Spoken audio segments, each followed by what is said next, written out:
Hello, and how are you feeling? Welcome to episode 5 of Coaching from Not a Blue Tree with me, Gary Burns. This episode is all about values, understanding the importance of values and the role that they play in everything that we do.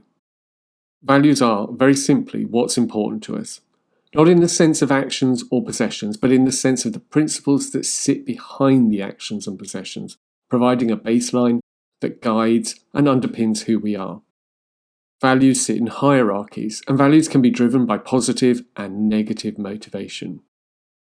Values sit at an unconscious level. They're formed through our experiences, our education, by those around us, and through self-discovery. Our values shift and change over time. What's important to us at 18 may be very different from what's important to us at 30 or 40 or 70 or 80. And whether we're aware of them or not, we have values about every aspect of our lives, our jobs, our relationships, the people we know, the things we do, everything. Our values impact on how satisfied we are with what goes on in our lives. In the context of coaching, values provide real insight into how we feel about the world, what is currently working for us, and what we want to change. For example, I've worked with many people who express dissatisfaction with their career or their relationship.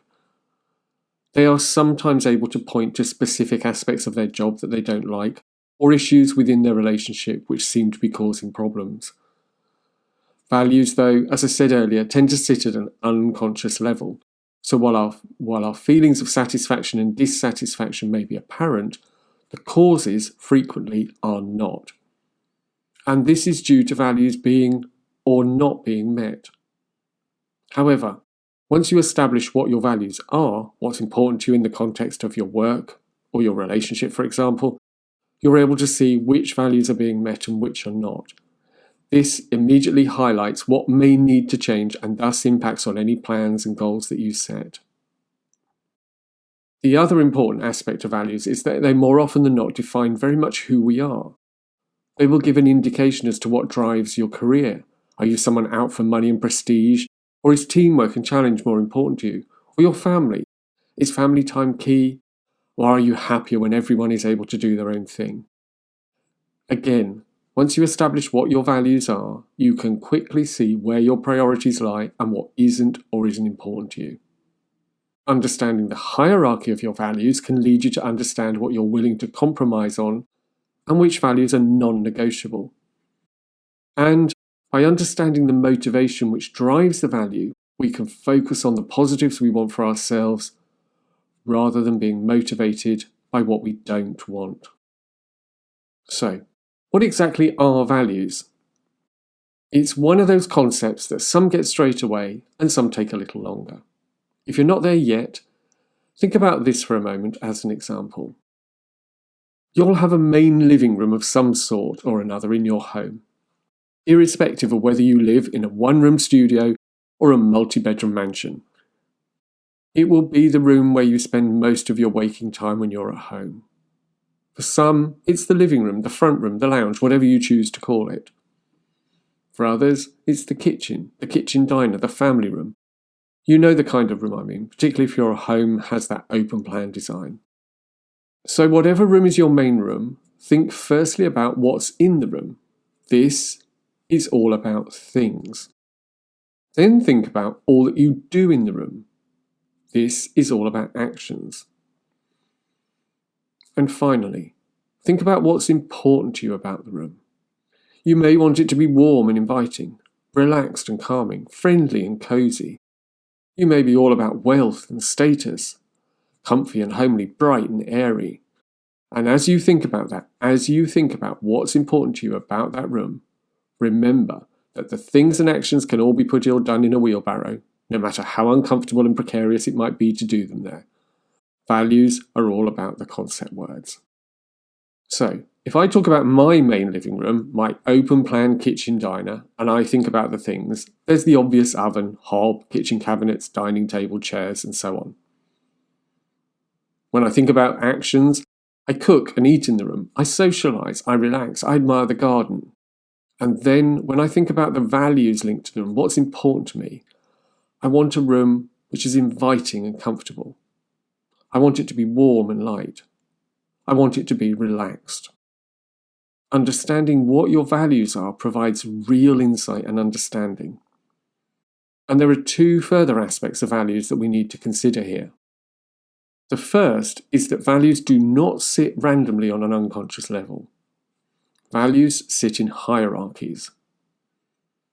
Some values are more important to us than others, and it's only by eliciting your values and then working out which are more important than others do you get a real sense of how the hierarchies are organised and what then this means for you. The second is to consider the motivation which sits behind the values. Is the value motivated by something you do want, or is it motivated by something you don't want? For some values, it will be very much one or the other. For others, it will be less clear, with a mix of being motivated by what you don't want and by what you do. This is an important consideration, as we know that being motivated by what you want is far more likely to result in success than being motivated by what you don't want, as the motivation will fade once you are far enough away from what you don't want. And this is very much what I discussed in episode 1 of this podcast, in which I talked about setting goals in the positive. If you focus on what you don't want, you could end up anywhere. If you're aiming for what you do want, you set direction which drives you towards success. You can, of course, work on values relating to any aspect of life. However, a good starting point is to use the Wheel of Life, which I discussed in episode 4. To remind you, the Wheel of Life is a visual representation of life. The wheel representing life as a whole, which is then divided into 6 areas: career, family, relationships, health and fitness, personal growth and development, and renewal. For each of these areas, you ask yourself what's important about it. So if you start with career, you ask yourself what's important to you about your career. Remember, we're looking for values, not actions or things. So if you can put it or do it in a wheelbarrow, it's not a value. You may notice a number of things as you do this. The first is that answers tend to come in waves. You'll get a list of values and then it seems like there's nothing more to give. You re-ask the question, what's important to you about your career? And suddenly you find that you have more values come up. Again, the wave runs its course. You ask the same question again, and once more you find that you can list more values. This is absolutely okay. Asking 3 times is usually enough. You can, of course, ask as many times as you like. If you get stuck with a very short list, move on to the next area. Come back round when you're ready. The second thing that you may notice is that things and actions do slip into the list. If that happens, ask what that thing or action gives you. This tends to trigger the values. One thing that often comes out when looking at the values linked to family is children. You can definitely put children in a wheelbarrow, and most would enjoy it. You then need to ask what children give to you, apart from headaches and sleepless nights. And this may bring up things like responsibility, excitement, opportunity, fun, and so on. All values which sit behind children. And a final thing you may notice is that values repeat across different areas of life. This is fine, and you'll find that these values tend to sit at identity level. As an example, I elicited my values linked to career. My initial thoughts gave me challenge, a range of activities, independence, excitement, and fun. A range of activities is a thing, so I thought about what a range of activities gives me, which produced 2 values, variety and stimulation. I then asked myself again what's important about my career, and I got 5 more: teamwork, responsibility, balance, security, and supporting people. Supporting people is an activity. So I thought about what this gives me, and it gives me challenge, variety, 2 values which are already on my list, and a third value, interest. I then asked myself for a final time, and this produced 3 more values: autonomy, professionalism, and recognition. So, this produced a list of 15 values, all of which are important to me. However, values, as I said earlier, sit in hierarchies, in descending order of importance. This means that one of the values sits at the top of the list as the most important. Another value sits in second place, a third in third place, and so on. And there are a couple of things to consider here. Values shift and change over time. What's important today may be less so tomorrow, and vice versa. Your hierarchy can and does change. You may feel that some values are inseparable, meaning that you can view them as important as each other. You cannot have values in joint place, so play around with the order and feel which one seems better. And if you still can't decide, put them one after the other. It's your top 7, so you're not really going to make much of a difference. So, as you look at your list, you need to ask yourself, if I could only have one of them guaranteed for life, which one would it be? And once you've established the first one, you then ask yourself, if you could have a second one guaranteed, which one would it be? And you repeat this process for your top 7. Only your top 7. The thinking being that if your top 7 are actually met, you will be very, very happy. And the remaining values will kind of take care of themselves. My hierarchy gave me at the top fun, followed by variety, autonomy, challenge, professionalism, excitement, and balance. At this point, you may well be getting some insight into what you feel is going well in your life and what could be better. If your values are being met, you're likely to feel content, fulfilled, that life is on track. If your values are not being met, it perhaps explains your levels of dissatisfaction. This is a really useful starting point, and as I mentioned in episode 1, this can lead you to create new goals and make new plans. There is, though, more that we can establish with our values, and this is the motivation direction. We can either be motivated by what we want or what we don't want. If we're motivated by what we do want, we're driven towards and focused on a single point, a single aim, a goal. If we're motivated by what we don't want, we're simply focused on not being where we are now. And as soon as we are no longer where we are now, the motivation subsides. And I'm sure that you've met, just like I have, people who go from job to job, hobby to hobby, relationship to relationship, driven by not wanting what they have now, and then finding as they move on, they're still not satisfied and the grass was just not greener. As an example, a value which comes up a lot is trust. It's important to a lot of people in the context of work and career, relationships and family.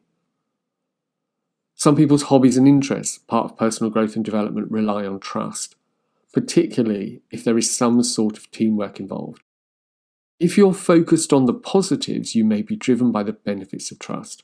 How this builds relationships and friendships, how this allows you to enjoy life, knowing that there are others around you who've got your back. It can be a sign of strength in relationships and an indication of confidence and respect in the workplace. If, however, you've been in a situation where there was no trust, where someone betrayed your trust or showed a lack of trust in you, you may well be driven by not wanting to be in a situation in which there is a lack of trust, seeing situations where there is trust as better, and that really there should be, has to be trust, must be trust for things to work for you. And that's the key.